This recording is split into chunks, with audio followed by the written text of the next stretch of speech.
हमारा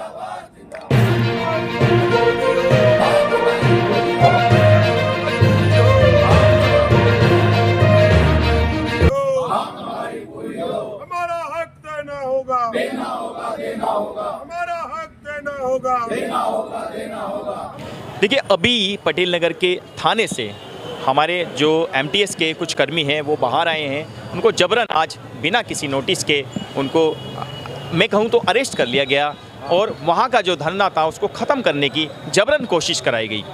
क्या मामला रहा? अचानक से धरने को, मतलब जब शांतिपूर्वक तरीके से हो रहा था, किसी तरीके का कोई वहाँ पर हुदंग नहीं मच रहा था, तो ये पुलिस बल क्यों? मतलब हम जो 5000 एमटीएस कर्मचारी हैं, अनुशासित लोग हैं, पढ़े लिखे हैं, हम दिल्ली वासियों की सेवा करते हैं और लगातार अनुशासन में पूरी अपनी, हमारे कुछ वॉलंटियर भी साथी हैं, हमारे 100 वॉलंटियर हैं जो हमने कभी भी ट्रैफिक वायलेंस भी नहीं होने दिया। शांतिपूर्ण तरीके से हम अपनी हड़ताल पर बैठे हुए थे, लेकिन अचानक से आज हम अपने धरना स्थल पर जब पहुंचे तब पुलिस प्रशासन के लोगों ने हमारे साथियों को बसों में भरना चालू किया, उनको अरेस्ट किया और दिल्ली के तमाम लगभग 10 थानों में हमारे 5000 साथियों को बस में भर भर कर और ले गए।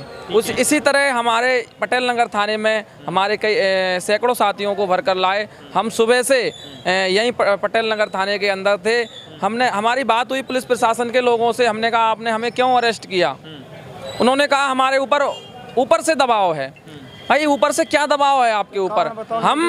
हम कर्मचारी लोग हैं, हम कोई आतंकवादी या पाकिस्तानी नहीं हैं। हम एमसीडी के कर्मचारी हैं जो घर घर जाकर दिल्ली वासियों की 30 सालों से सेवा कर रहे हैं। डेंगू, मलेरिया, चिकनगुनिया हो या कोरोना हो, तमाम तरह की सेवाएं हम कर्मचारियों द्वारा निरंतर दी जाती हैं। लेकिन हमने अपना जब हक मांगा, हमारी जो डिमांड है बहुत छोटी सी डिमांड है और ये सरकार की नाकामी है कि हमारी मांग को पूरा नहीं कर पाए। ऊपर से हमारे ऊपर उन्होंने पुलिस प्रशासन का डंडा चला दिया।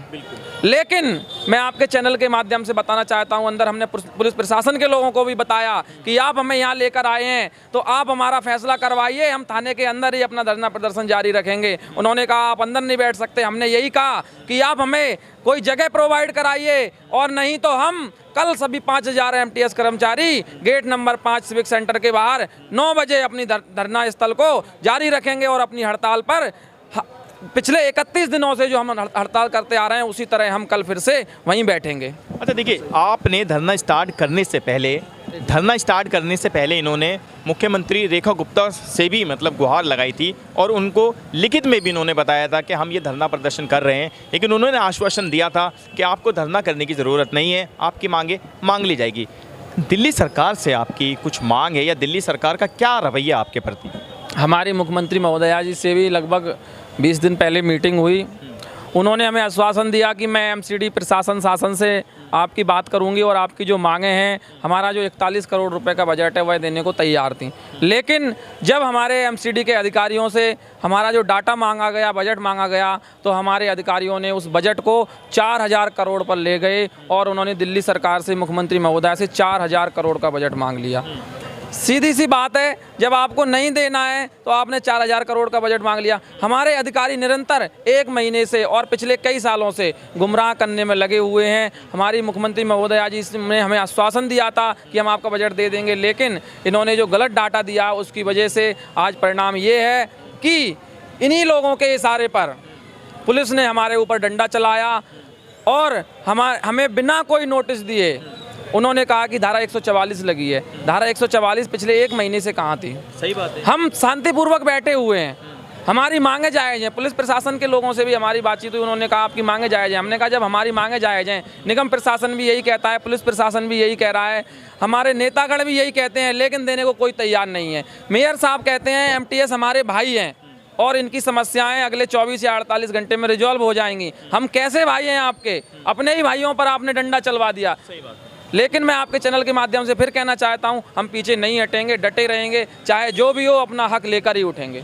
देखिए, जब असामाजिक तत्व कहें आप या कहें कि एरिया के अंदर, इलाके में या राज्य में जब आप कहें तो दंगे जैसे जब हालात होते हैं, झगड़ों जैसे जब हालात होते हैं, तब पुलिस प्रशासन धारा 144 लागू करता है। 4 लोग या 5 लोगों को इकट्ठा नहीं होने दिया। ये सारा पोश एरिया में आता है और सिविक सेंटर जो है जहां पर ये सभी एमटीएस के कर्मचारी धरना दे रहे हैं, शांतिपूर्वक धरना चल रहा है, क्योंकि हम लगातार वहां से आपको कवरेज दिखा रहे हैं। लेकिन इस तरीके का जो प्रोपेगेंडा फैलाया जा रहा है, या तो मंशा नहीं है एमसीडी की, क्योंकि ऊपर से गवर्नमेंट भी चाहती है कि इन लोगों को इनका जो मेहनताना है वो बराबर मिलता रहे। सर, आपसे जैसे हमारी लंबे समय से बातचीत चल रही है, आज आपको अचानक से वहाँ से उठाकर यहाँ शिफ्ट करने की कोशिश की गई, अलग अलग थानों में एमटीएस के कर्मचारियों को डाल दिया गया, क्या कहेंगे उस? देखो, मैं तो यही कहना चाहूँगा, हम दिल्ली की जनता को पिछले 30 वर्षों से डेंगू, मलेरिया, चिकनगुनिया जैसी जानलेवा बीमारी से बचाने में लगे। ठीक बात है। हमने कोरोना के समय देखा है, जब सारी दुनिया अपने घरों में थी, सारे अधिकारी, सारे नेता अपने घरों में थे, हमने तब भी अपनी जान को हथेली पे रखकर दिल्ली की जनता के लिए काम करा, लगातार सैनिटाइज करा, चाहे शमशान हो, चाहे हॉस्पिटल हो, जहाँ एंट्री बंद थी, को जाने का घबराता था, हमने वहाँ पे तभी जाके काम करा। लेकिन इसका सिला हमें क्या मिला? इसके लिए क्या सिला मिला? हमें कहा आप कोरोना योद्धा हो, आप डेंगू के योद्धा हो, दिल्ली की जनता को बचाने काम करते हो, उनके स्वास्थ्य के प्रति वफादार हो, आप अच्छा काम करते हो। तो हमें क्या मिला? 30 वर्षों का हमें इनाम का दिया इन्होंने, आज हमें पकड़ के यहाँ थाने में ले जाया गया। क्यों? हम पिछले 31 दिन से लगातार बैठे हैं, आज 32वां दिन था हमारा। आज हमारी हेल्थ चेयरमैन से मीटिंग थी 11 बजे, आज हेल्थ कमेटी की मीटिंग थी आज दोपहर को 2 बजे। लेकिन क्यों? जब हमारी तारीख चल रही है, हमारी वहाँ पे 3 तारीख को हमारी तारीख है लेबर कोर्ट्स में, वहाँ पे इनको 1 हफ्ते के अंदर 10 दिन के अंदर अपनी रिपोर्ट सबमिट करनी है। लेकिन इन्होंने कौन ही इंतजार करा? आज कौन जबरदस्ती में उठाया वहाँ से? दिल्ली पुलिस को आदेश दे के हमें जबरदस्ती यहाँ से उठाएगा। क्यों? अपनी कमियाँ छुपाने के लिए, अपनी जो ये गलतियाँ कर रहे हैं उसको छुपाने के लिए। क्यों? क्या हम आतंकवादी हैं? क्या हम मुजरिम हैं? अरे आप बैठ के एक बार मीटिंग तो कर लेते। 2 बार आपने मीटिंग करी है, लेकिन वो बेनतीजा निकली।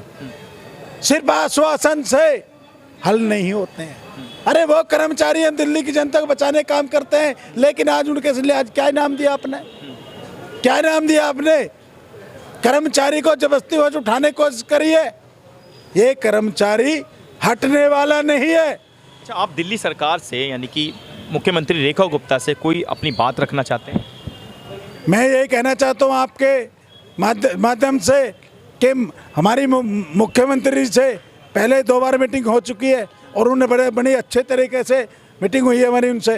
लास्ट मीटिंग के अंदर उन्होंने यही कहा था आपका कितना बजट है। हमने ये कहा था हम सिर्फ 4250 कर्मचारी हैं और हमारा सिर्फ 41 करोड़ का बजट है। तो उन्होंने कहा था ठीक है हम करेंगे, आपके बारे में बिल्कुल हमें चिंता है और हम करेंगे। लेकिन ये हमारे अधिकारी और कुछ नेतागण मिले हम आपस में, ये ना तो मुख्यमंत्री की मानते हैं, ना 3 कमिश्नर के ऑर्डर करे उनकी मानते हैं। ज्ञानेश भारती जी ने ऑर्डर करा, बाकायदा इनको एमटीएस बनाया गया और उसके प्लम्बर भी पास हुआ, उसके अंदर बिल्कुल कहा इनको पोस्ट दे के उनकी तनख्वाह बढ़ाई जाए। लेकिन उन्होंने एक मिनिमम वेज का डाल दे। क्यों? कब तक मिनिमम वेज रखोगे भाई? ये सब इनका गलत मामला। मैं एक चीज़ और कहना चाहता हूँ, मुख्यमंत्री चाहती है, हमें पक्का करना चाहते हैं, सैलरी बढ़ाना चाहती है, लेकिन महापौर जी और नीचे हमारे एडिशनल कमिश्नर साहब और कमिश्नर नहीं चाहते हैं। कई नेतागण हैं जो मिले हुए आपस में क्या खेल खेल रहे हमें नहीं पता। हम तो कर्मचारी हैं, आप पता करो, उनसे पूछो, उनसे जाके। आज जब हेल्थ कमेटी की मीटिंग थी, आज हमारी चेयरमैन साहब ने बुलाया था, मीटिंग थी 3 तारीख को लेबर कोर्ट में बुलाएगा। फिर क्यों ऐसा खेल क्यों खेला? कर्मचारी जो दिल्ली की जनता की रक्षा करते आ रहे हैं पिछले 30 वर्ष से, आज उनको जबरदस्ती उठाने की कोशिश करी। अरे हम मार देना, खत्म कर देना, मटेंगे नहीं यहाँ से। सीधी सी बात यह है, जब दिल्ली की मुख्यमंत्री कोई छोटी बात नहीं होती। दिल्ली की मुख्यमंत्री रेखा गुप्ता ने जब इनको आश्वासन दिया है, सीधे से आदेश दिए हैं कि आपका कोई ज़्यादा बजट नहीं है, हम उसको एग्री करते हैं, इनको पक्का करने की भी बात कही है, तो एमसीडी के जो बड़े आला अधिकारी हैं वो इनको कहीं ना कहीं इनके साथ ऐसा भेदभाव क्यों रख रहे हैं? मेरी सरकार से सीधी सी मांग है, ऐसे अगर आला अधिकारी हैं या बड़ी बड़ी जो पोस्टों पर बैठे हैं उन सभी को निलंबित करना चाहिए, क्योंकि डिपार्टमेंट तो बदनाम होता ही है, खासकर सरकार का भी कहीं ना कहीं नाम बदनाम होता है। हमारे साथ कुछ और भी है, उन लोगों से भी बात करते हैं। जी सर। मैं ये कहना चाहूँगा चैनल के माध्यम से कि सिर्फ एक छोटी सी बात है कि मेयर साहब हमारे दिल्ली के महापौर वह ये कहते हैं कि ये हमारे भाई हैं, लेकिन भाइयों के साथ ऐसा बर्ताव, या मीडिया में कहते हैं सिर्फ कि हमारे भाई हैं और मीटिंग करने के बाद उस चीज़ को प्रारूप में लेकर आना, आदेश जारी करना, ऐसा नहीं। यह एक सवाल बनता है।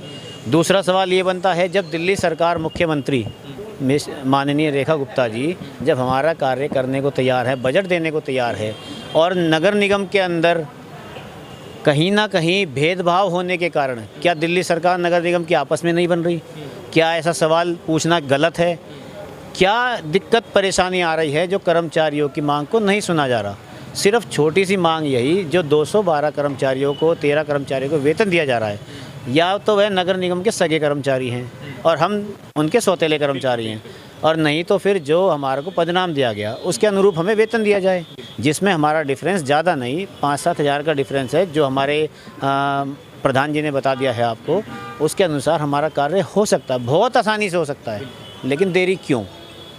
देखिए, सीधी सी बात है, जो 212 जो कर्मचारी हैं उनका वेतन कुछ अलग है, उनको बढ़कर वेतन मिल रहा है, और बाकी के जो 7,000 कुछ कर्मचारी हैं उनको अलग वेतन दिया जा रहा है। देखिए, कहना चाहता हूँ कुल मिला के जो बात है वो सीधी सी यही है, इन लोगों के साथ कहीं ना कहीं भेदभाव किया जा रहा है। दिल्ली गवर्नमेंट से भी हम अपने चैनल के माध्यम से, इन सब के माध्यम से सीधी सी मांग रखना चाहते हैं, अगर आपके आदेश हों तो सब कुछ हो सकता है, क्योंकि एमसीडी जो आता है वो दिल्ली सरकार के अधीन ही आता है। एमसीडी के अंदर जितने आला अधिकारी हैं या बड़े बड़े जो पोस्टों पर बैठे हैं वो सभी मोटी मोटी रकम खा रहे हैं। इस समय सफाई कर्मचारियों को दिल्ली सरकार ने आदेश दिए हैं कि जो कच्चे कर्मचारी हैं 98 से लेकर 2002 तक के कर्मचारियों को पक्का किया जा रहा है, लेकिन कुछ सूत्रों से खबर आ रही है उनसे बड़े बड़े मोटी मोटी रकम वसूली जा रही है, तब जाकर वो लोग पक्के हो रहे हैं। जो मोटी रकम दे रहे हैं वो पक्के हो जा रहे हैं, और जिनके पास पैसा नहीं है उनकी फाइल भी गायब कर दी जा रही है।